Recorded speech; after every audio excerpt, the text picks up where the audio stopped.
You think you can chime in on the project being just a temp? That's above one's pay grade. She glared at me fiercely.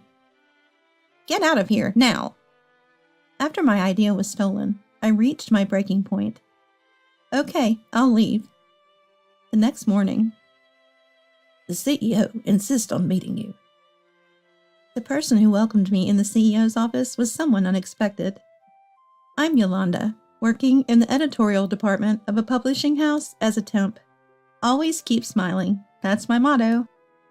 I chose this job because I loved the bookstore that Mom ran. I used to help out at Mom's store and loved reading books. Mom often recommended books to me that were a bit too challenging for a primary schooler. Whenever I grumbled not understanding them, Mom would advise me, even if it's hard, work hard at what you should do. If you keep at it, you'll start to enjoy it. I adored Mom, who loved books. Mom passed away when I was in the 4th grade. I vividly remember the last time I saw her. I was by her side, holding her hand and talking to her. She whispered, "Yolanda, you came." Mom, who was always surrounded by books and smiling, was now frail. As I started to cry loudly, Mom smiled faintly and said, "Don't cry. Please smile for me." I replied, holding back my sobs, "Yeah, I'm smiling." That was our last meeting. Since then, I decided to always keep smiling. Afterward, I was taken in by relatives, and Mom's bookstore closed down. Then I studied hard to work in a field related to books, just like Mom. But struggling to fit in at my relatives, I started working as soon as I graduated middle school. Eventually, I signed up with a temp agency and was assigned to this publishing house. Everyone here is so kind to me. They always say my smile is nice and that I work hard. Except for one person, my supervisor, Octavia. When are you planning to submit that report? Octavia, the acting assistant editor-in-chief, came to my desk as usual this morning. With a sharp gaze and cold voice, she came to harass me. This report is due the day after tomorrow. Oh, submitting at the last minute? You do make a lot of mistakes, don't you? I'm sorry about last time. I'll finish it quickly. Well, you must have some spare time then. Take care of this. Octavia, a long-serving employee with a strong opinion. Understood. I forced a smile and took the documents. I'm willing to endure hardships and always keep smiling. That's a promise I made with Mom. You're so carefree. Octavia seemed to have it out for me. Only to me, she would ask to make coffee several times a day, assign me menial tasks, and that was just the beginning. She lied about me, said in front of male colleagues she farted. She would bump into me in secluded places, whispering, "Drop out," or "ugly." She never harassed me in public, but was harsh and approached me just to make mean comments. Most employees, intimidated by her sharp tongue, didn't know about her more sinister side seen only when she was alone with her target. To them, she was just a somewhat mean supervisor. Additionally, Octavia once had a very close relationship with one of our senior executives. That's why no one could really stand up to her. After a busy morning, I took a sigh of relief during lunch break. When I returned to my desk, I was quickly summoned by the EIC. Did you call for me? There, the EIC and Octavia were waiting. About this document. Looking over the document I was handed, I noticed the client's name was wrong. I'm sorry, I'll correct it immediately. As I hurriedly apologized, I thought, wasn't this the one Octavia handed to me earlier? Octavia noticed it. You should be thankful. Thank you, Octavia said with a nasty smirk, as if she'd won. Temps really are the worst. No sense of responsibility. The EIC calmed her down. No. It's hard to believe you'd make such a mistake. Are you tired? No, I'm fine. Sorry. Octavia interjected. Or is it because you're a dropout? The EIC frowned for a moment, but said nothing to Octavia. Yolanda, let me reiterate. Be more careful in the future. I'm very sorry. I spent the afternoon feeling down. Octavia had intentionally made me sign a document with a typo. How could I fall for such a shallow trick? I felt so foolish. I bit my lip hard, holding back tears. By the time work ended, I was utterly exhausted. Walking weakly through the darkened city, I wished I could just go somewhere where no one knew me. That's when I noticed a narrow alley I usually passed by. Looking closer, I saw a neon sign reading, "Used Books," far down the alley. I had never noticed a used bookstore here before. I wanted to be surrounded by books again, to leisurely pick one up. As if beckoned, I walked down the narrow alley. The store was smaller than I expected. The automatic glass door read "Used Books," let light spill into the alley. The modestly sized bookstore was packed with tall shelves and an array of books. Welcome. Entering the store, an elderly man who seemed to be the owner greeted me from behind the register. A stylish and dandy old man, in an unexpected place, a small alley's used bookstore. I was a bit taken aback. Hello. It seemed I was the only customer. The calming scent of used books filled the air. It was different from Mom's store. A mix of irrational disappointment and a refreshingly pleasant feeling left me confused. Looking closely at the shelves, I found a variety of books cozily lined up. Then, a familiar title caught my eye. A book I read as a child. It was one of my mom's many favorites, one she even read to me. The book, faded to a gentle cream color, was beautifully aged. Clearly it had been cherished. A warm feeling spread in my chest. How nostalgic. Tears welled up in my eyes, blurring my vision. Really, I'm such a crybaby today. I quickly wiped my tears with my sleeve. I'll buy this book and take it home. Decided, I headed to the register. I'd like to buy this, please. The old man looked up and smiled. Thank you. While checking the book, he glanced at me. His eyes must have been red. It's nice to see a young lady like you buying used books. The old man continued in a gentle voice. Used books are cherished and passed down. Seeing his toothy grin, I smiled back naturally. A wave of emotions I couldn't contain overwhelmed me. Oh. As I took out my wallet to pay, I started crying right there. Tears kept flowing, and I even started hiccuping.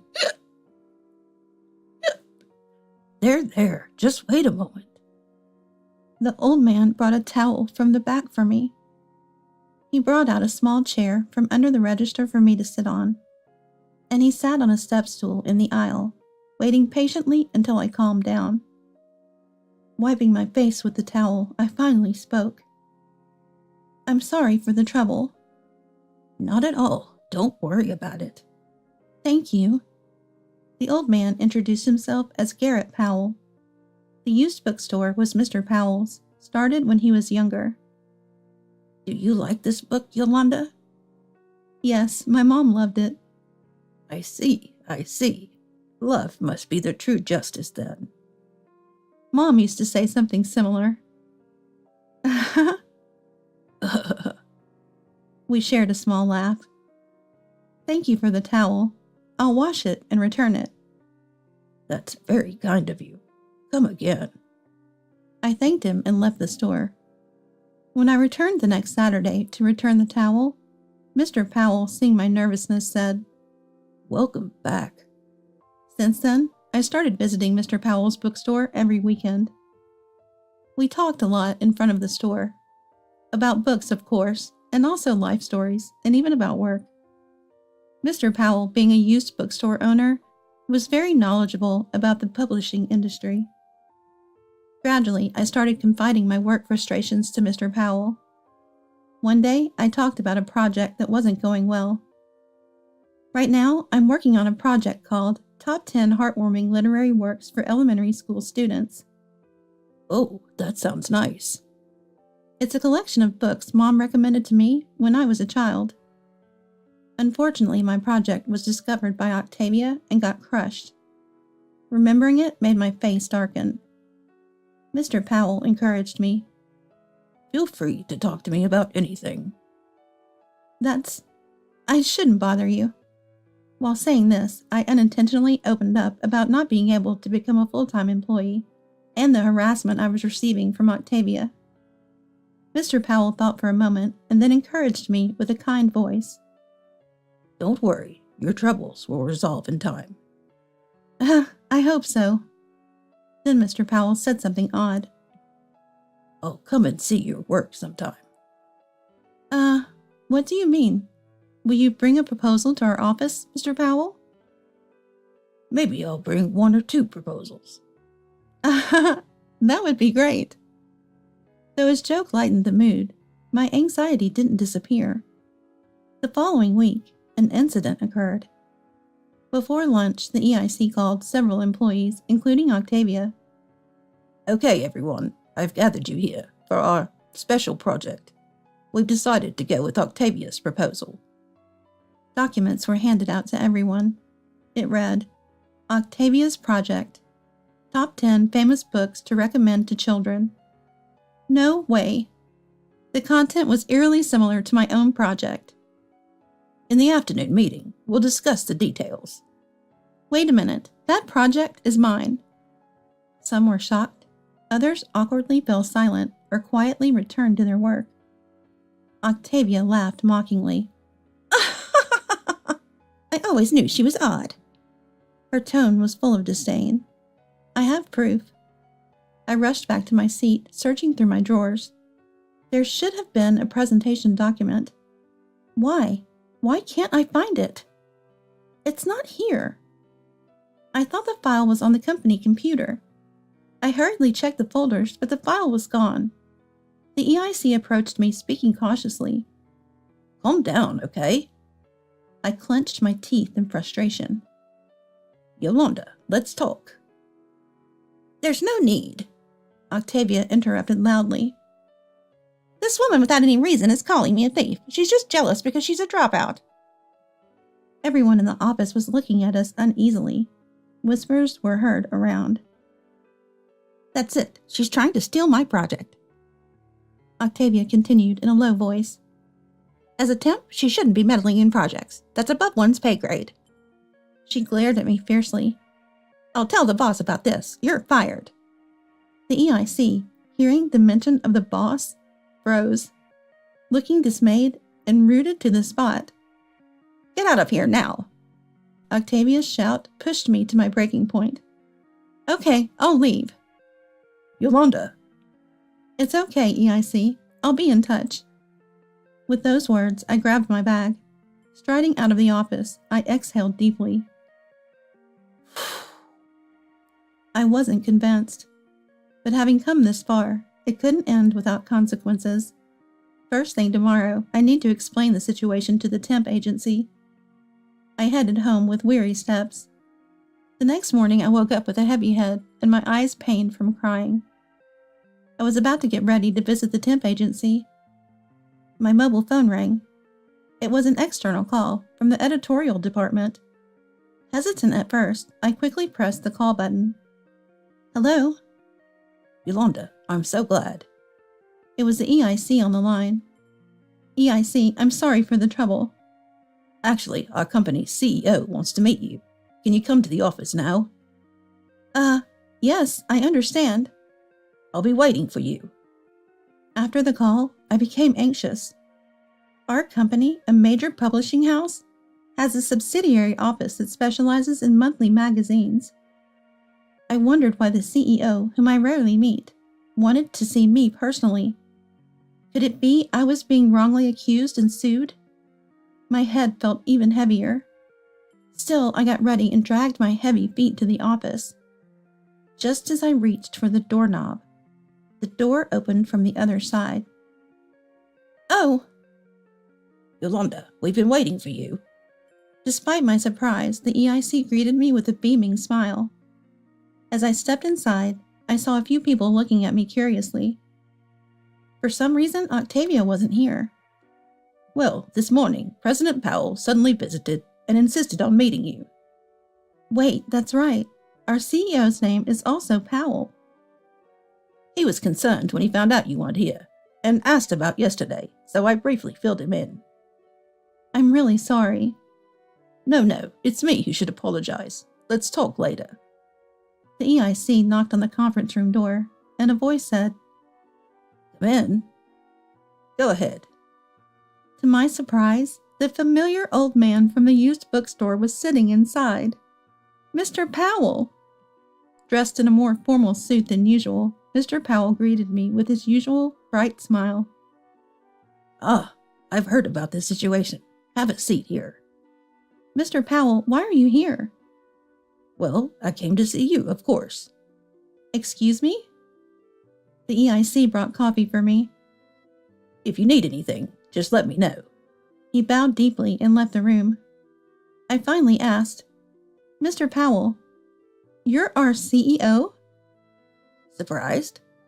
Very much so. The CEO laughed heartily. President Powell explained that he had maintained the small, used bookstore he started with his wife when young, even as his publishing company grew into a large enterprise. He still spends time at the bookstore on weekends, and whenever he has time. He had realized after some time that I was working at his company. Since there had been specific discussions about me, it wasn't hard to notice. He had kept his identity a secret, thinking I wouldn't open up to him if I knew he was the CEO. About Octavia. Mr. Powell's tone became serious. I've seen her proposal. It's strikingly similar to yours. Yes, that... A project filled with memories of your mom. Yes.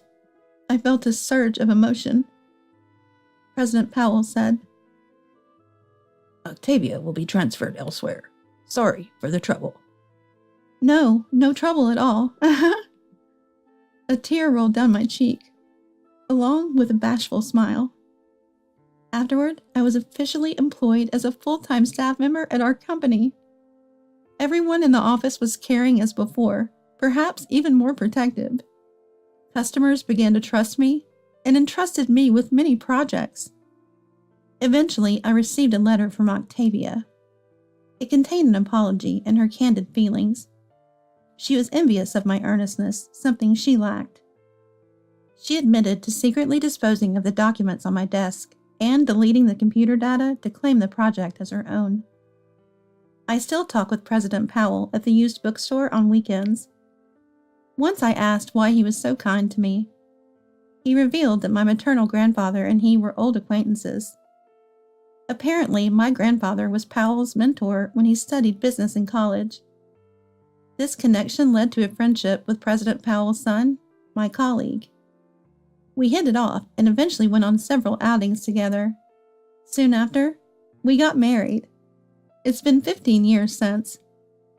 After becoming pregnant and having a child, I left the editorial department. Now I live a peaceful life with my husband and daughter, helping to run Mr. Powell's used bookstore.